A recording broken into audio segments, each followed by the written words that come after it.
அனைவருக்கும் வணக்கம். நடப்பு நிகழ்வுகளும் வினாக்களும் நிகழ்ச்சியில் நம்ம இன்னைக்கு பார்க்க போகிற முதலாவது முக்கிய செய்தி, தாய்லாந்தில் நடைபெறும் ஆசிய ரிலே சாம்பியன்ஷிப்பில் இந்தியா தங்கம் வென்றது. கேள்வி: தாய்லாந்தில் நடைபெறும் ஆசிய ரிலே சாம்பியன்ஷிப்பில் தங்கம் வென்ற நாடு எது? 1 தாய்லாந்து, 2 மியான்மர், 3 இந்தியா, 4 சைனா. விடை 3 India. Which country won gold in the Asian Relay Championship in Thailand? A. Thailand, B. Myanmar, C. India, D. China. Answer is option C. India. அடுத்த செய்தி: தமிழ்நாடு சுற்றுலா மேம்பாட்டுக் கழகம் மற்றும் கொச்சினைச் சேர்ந்த தனியார் நிறுவனமும் இணைந்து தமிழகத்திலேயே முதல் முறையாக மிதக்கும் உணவக கப்பலை கட்டியுள்ளன. இதுதான் செய்தி. இதிலிருந்து கேள்வி எப்படி வரலாம்? தமிழகத்திலேயே முதல் முறையாக மிதக்கும் உணவக கப்பல் எங்கு கட்டப்பட்டுள்ளது? 1 முட்டுக்காடு, 2 கன்னியாகுமரி, 3 தூத்துக்குடி, 4 திருநெல்வேலி. விடை 1 Muttukadu, Chengalpattu. Where is the first floating restaurant ship built in Tamil Nadu? A. Chengalpattu, B. Kanyakumari, C. Tuticorin, D. Tirunelveli. Option A Chengalpattu, Muttukadu. அடுத்த நியூஸு: தமிழ்நாட்டில் கல்வியறிவு விகிதத்தை அதிகரிக்க இல்லம் தேடி கல்வி, எண்ணும் எழுத்தும் திட்டம், வயது வந்தோருக்கான சிறப்பு எழுத்தறிவு திட்டம் போன்ற திட்டங்கள் செயல்படுத்தப்படுகின்றன. 3 திட்டம் சொல்லியிருக்கோமா? இப்போ கேள்வி என்னன்னு பார்ப்போம். தமிழ்நாட்டில் கல்வி அறிவு விகிதத்தை அதிகரிக்க பின்வரும் திட்டங்களில் எது செயல்படுத்தப்படுகிறது?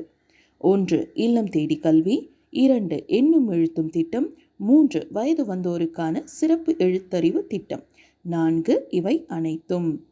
விடை 4 இவை அனைத்தும். ஸோ இல்லம் தேடி கல்வி, எண்ணும் எழுத்தும், வயது வந்தோருக்கான சிறப்பு எழுத்தறிவு திட்டம், இது 3மே செயல்படுத்துகிறோம். Which of the following programs are implemented to increase literacy rate in Tamil Nadu? A. இல்லம் தேடி கல்வி, B. எண்ணும் எழுத்தும், C. Special Adult Literacy Program, D. All of this. Answer is option D. All of these. அடுத்த செய்தி: அனைத்து அரசு பள்ளிகள், ஆதிதிராவிடர் பழங்குடி நலப்பள்ளிகள், சீர்மரபினர் பள்ளிகள் ஆகியவற்றை மேம்படுத்த பேராசிரியர் அன்பழகன் பள்ளி மேம்பாட்டு திட்டம் தொடங்கப்பட்டது. கேள்வி: அன்பழகன் பள்ளி மேம்பாட்டு திட்டத்தின் முக்கிய நோக்கம் என்ன?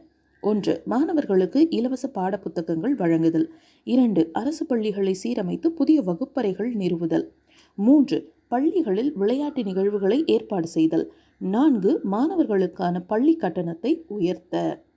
விடை 2 அரசு பள்ளிகளை சீரமைத்து புதிய வகுப்பறைகள் நிறுவுதல். இதே கேள்வி ஆங்கிலத்தில் பார்ப்போம். What is the main objective of the Anbalagan School Development Scheme? A. To provide free textbook to students, B.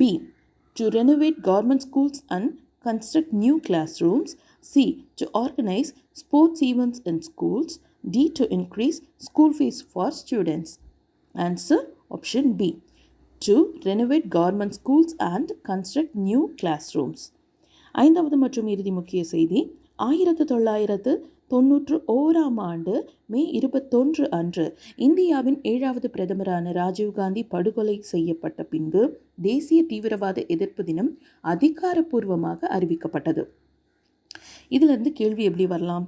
தேசிய பயங்கரவாத எதிர்ப்பு தினம் எப்போது அனுசரிக்கப்படுகிறது?